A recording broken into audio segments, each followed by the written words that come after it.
About 10 years ago, I had an epiphany. I was in LA, I was working as an actor, and I was having a little trouble with one of my roles. I was playing a cross-dressing angel, wearing a leather miniskirt, matching bra, 10-inch heels, and a huge set of white wings. And I kept getting notes from the director saying that my helpfulness wasn't coming across in the way that I moved or stood. So, like a dedicated actor, I spent the next several days in my apartment in costume trying to figure out how to move helpfully. Now, this didn't lead to the epiphany directly itself. It came to me as I assume life-changing revelations come to us all.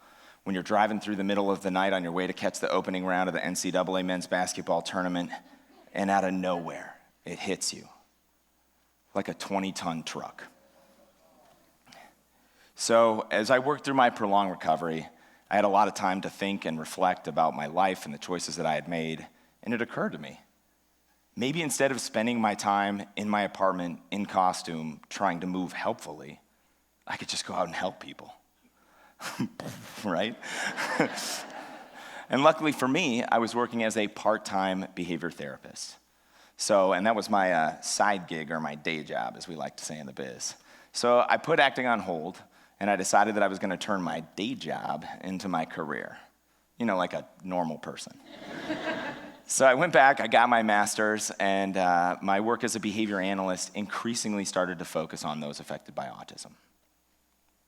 So autism, or autism spectrum disorder, is a broad range of conditions characterized by challenges with social skills, repetitive behaviors, speech, and nonverbal communication. Now, it's not always going to manifest like the archetypes or icons you may be familiar with. It's not always going to look like it did for Temple Grandin, and certainly not like it did for Rain Man. There's a saying that when you've met one person with autism, you've met one person with autism, right? There's a reason they call it a spectrum.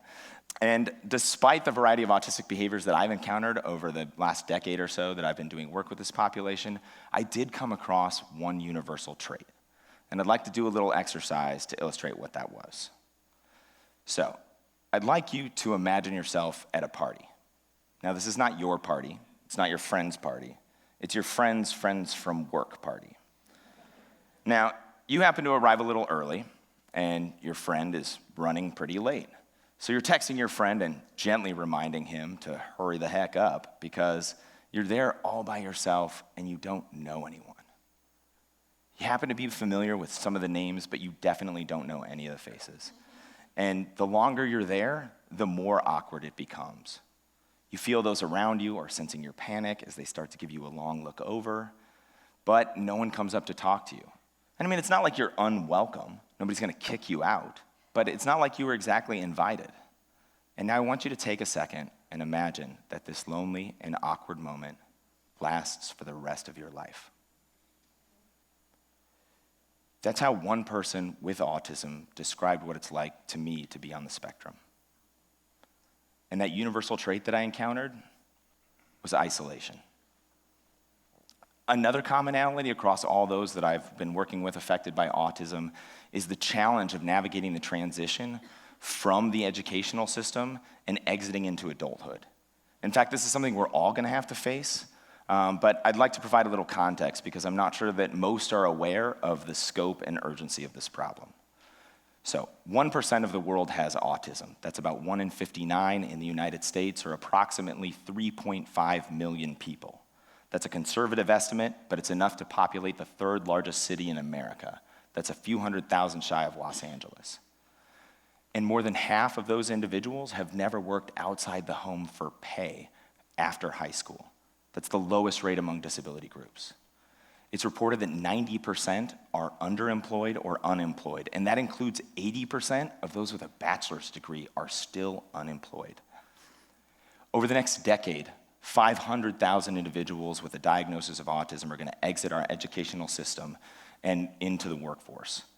They're referring to it commonly as the tidal wave of autism, as it's likely to overwhelm the ill-prepared and underfunded adult service system that currently exists.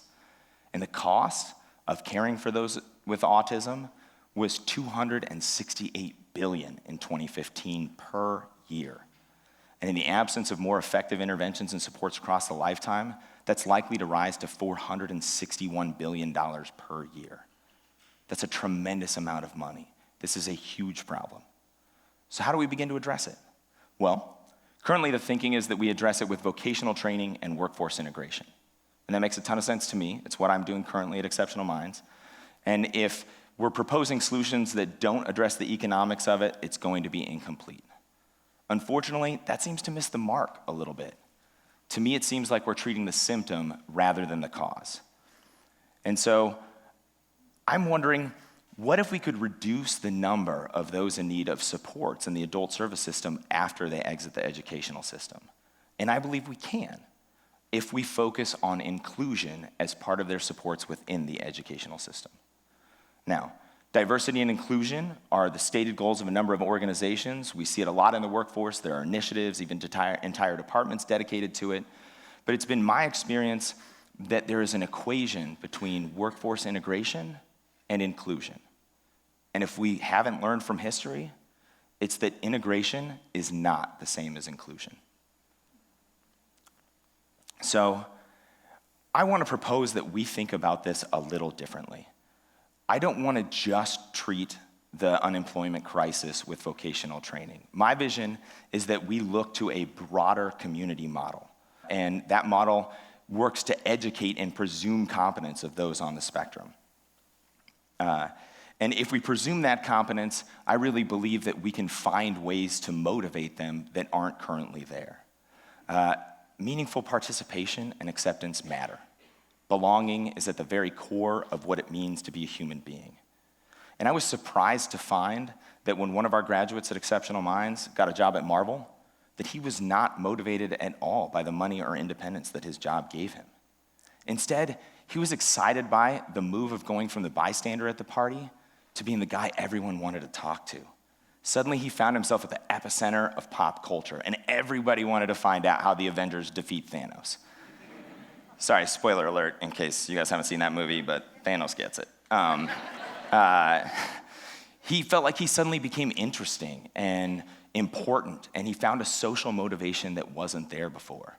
And this was a profound moment for me in my efforts to address this problem, because I too did not think that inclusion was going to be more important than employment for this population. So I thought about a different way to address this, and thinking about it more as a community intervention model. So this community intervention model is a three-pronged approach. First, we start with vocational training. We do a job market analysis where we look for esteemed jobs that have high rates of turnover or promotion at the entry level. And then we work to make partnerships with those businesses and organizations and retro-engineer training programs to hit those job targets. It's a mutually beneficial relationship because the employer gets a more stable and qualified workforce at the entry level, and individuals with autism get jobs that didn't previously have one.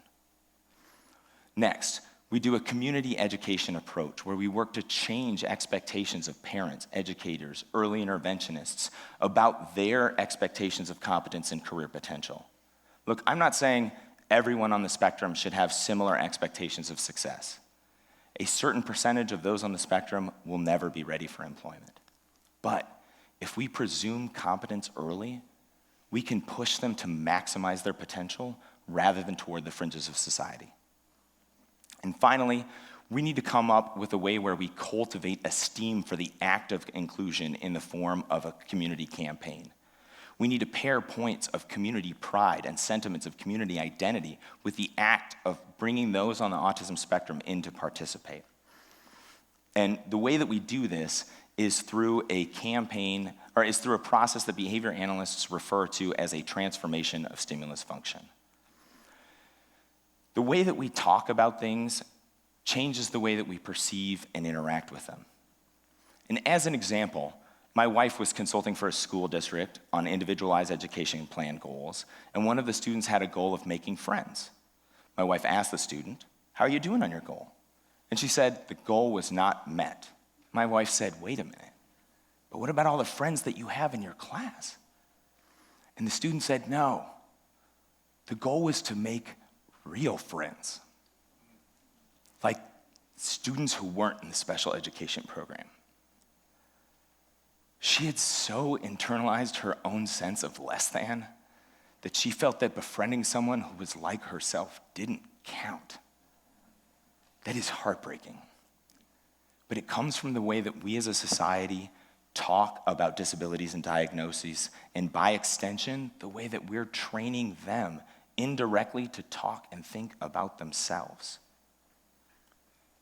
Yeah, it gets me every time.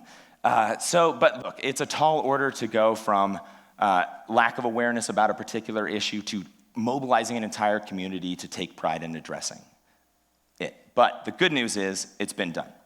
And it was been done with a campaign exactly like the kind that I'm proposing now. So, how many of you are familiar with this? Don't mess with?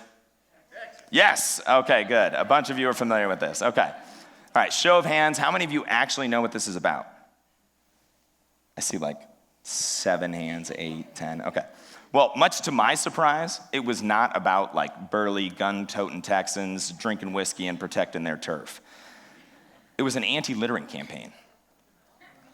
It starred Stevie Ray Vaughan, like the baddest dude on the planet, and he was playing the Texas state anthem, and they were leveraging sentiments of Texan pride and identity to reduce littering, and boy did it work.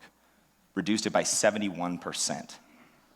The crazy thing is that decades later, this is still now wrapped up in their cultural identity. I think the same thing can be done for inclusion. And look, not to equate autism and litter, but the approach is the same.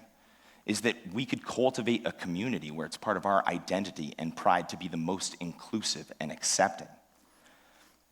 So, in order for a campaign like this to work, I think we need to find target cities that meet a few criteria. First, they need to have identifiable points of pride. They also need to have a tightly knit communal fabric so that you can organize and rally around these types of ideas.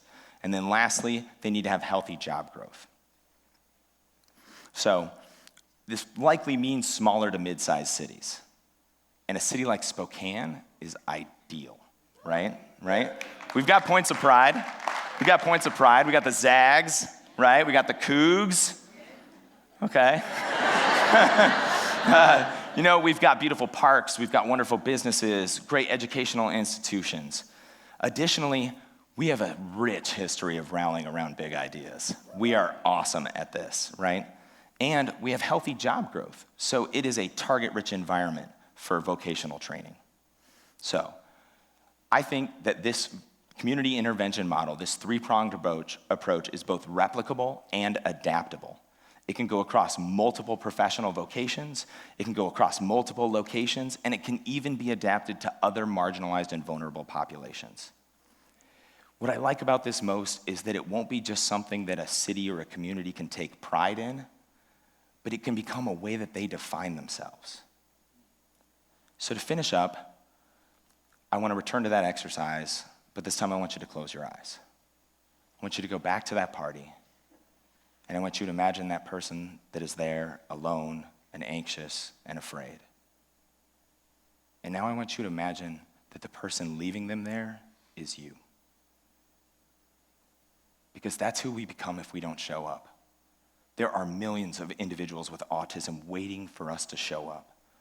And if there is nothing else that you take away from this talk, it is that you can make a significant difference just by thinking and talking about those with autism as competent individuals who can contribute. You can change your outlook and you can start looking for what they can do rather than at what they can't. They need us to show up, right? They're not going to include themselves. And if we are going to include them, it needs to begin with a presumption of their competence. Thank you.